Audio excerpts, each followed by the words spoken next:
The pen is more powerful than the sword, as you can free as you can see from this gentleman's photograph. This man with his pen caused more damage than any sword could do.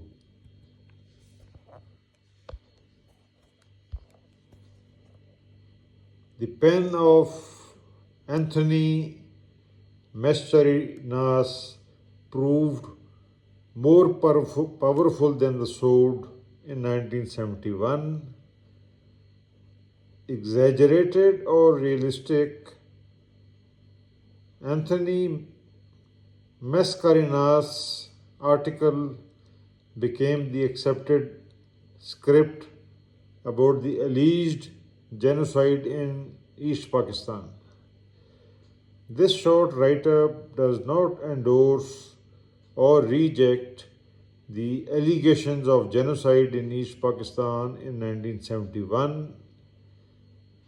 The motivation or loyalty of Anthony Mascarenhas is beyond the scope of this short essay. The prime object of this essay is to illustrate how pen of a journalist became more powerful than whole armies in 1971. My father who was a staff officer in the 16th Division headquarters in 1971, always remembered the Pakistani state treatment with the journalist as ham-handed and arbitrary. Because of this, journalists became hostile to the Pakistani state version of events in East Pakistan. My aunt's husband, Saad Khairi, originally from Pakistan's Foreign Service, was serving in the Information Ministry, described the Information Minister, Major General Nawabzada Sher Ali Khan, as a phenomenally bad choice and full of himself. Khairi thought that Pakistan's first major defeat was not in war but in psyops and information warfare. And this was because of censorship imposed by Pakistan's highly incompetent information minister. Saad Khairi's superior in information ministry was Mr. Sayyid Ahmed, an outstandingly superior man, miles above Major General Sher Ali Khan, but sidelined simply because he was Bengali, as per Khairi's narrative. The fact remains that atrocities were committed on both sides and initiated by Bengalis against West Pakistani soldiers and civilians in March 1971. However, the forgotten fact is that the biggest political rape of Bengali Muslims was committed by the All India Muslim League in 1916, when without any moral authority or mandate, they reduced the Bengali Muslim majority in Bengal from 52 to 40%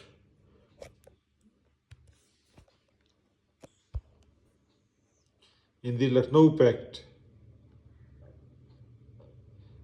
A Portuguese goan Pakistani journalist proved biggest propaganda warfare or moral blow for Pakistan. Mascarenhas' main assertions were summed up in his book Rape of Bangladesh as below. The army's brutality in East Bengal cannot find excuse, as some government spokesmen contend.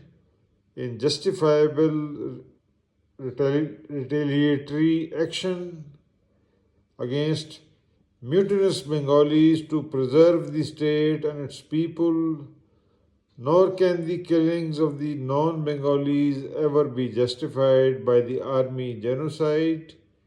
The evidence has established four things. First, the military action by West Pakistan preceded, not followed, the massacre of non Bengalis. Secondly, an imminent mutiny of the Bengali servicemen, as some of us were made to believe, was not planned for 26th March and is therefore no justification for the professedly preemptive strike the night before. Thirdly, the Nazi style pogroms were intended in the context of the ambitions of the present West Pakistani regime as a military answer to what was essentially a political problem of its own making. Fourth, the obliteration of Bengali language and culture is the continuing purpose of the regime. This is the reality of the rape of Bangladesh. Not all the propaganda in the world can hide it. Unquote. We don't have to agree with his statement, but I am just quoting his main thrust so that the reader can understand. Censorship as imposed by Pakistani state worked against the Pakistani state as the Pakistani narrative was not believed outside Pakistan. Further massacres of non-Bengalis were never known to the outside world. The article Genocide, published in Sunday Times on 13 June 1971, was a turning point in the propaganda war of East Pakistan. Later in October 1971, Mascarena's book was published. As you can see, this is the title of the book, The Rape of Bangladesh. Today, as we analyze the real political rape and political genocide of Bengali Muslims was committed at Lucknow Pact in 1916, when their majority was reduced from 52 to 40%.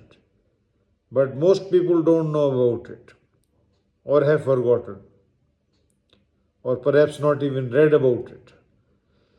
Rest how many were killed or murdered in 1971 is today an impossible number to calculate. Politically, all Muslim leaders of India not belonging to Bengal were morally on the wrong side of the fence, when ironically Bengali Muslims were accepted as majority by none other than a military commander, Yahya Khan. It was too little, too late. What about the Pakistani politicians who held power before Yahya Khan or Ayub Khan? Certainly they were intellectually dishonest. And it was only an army general who restored the true majority of the Bengali Muslims. Today we have forgotten this and we are blaming Yahya Khan for things he never did.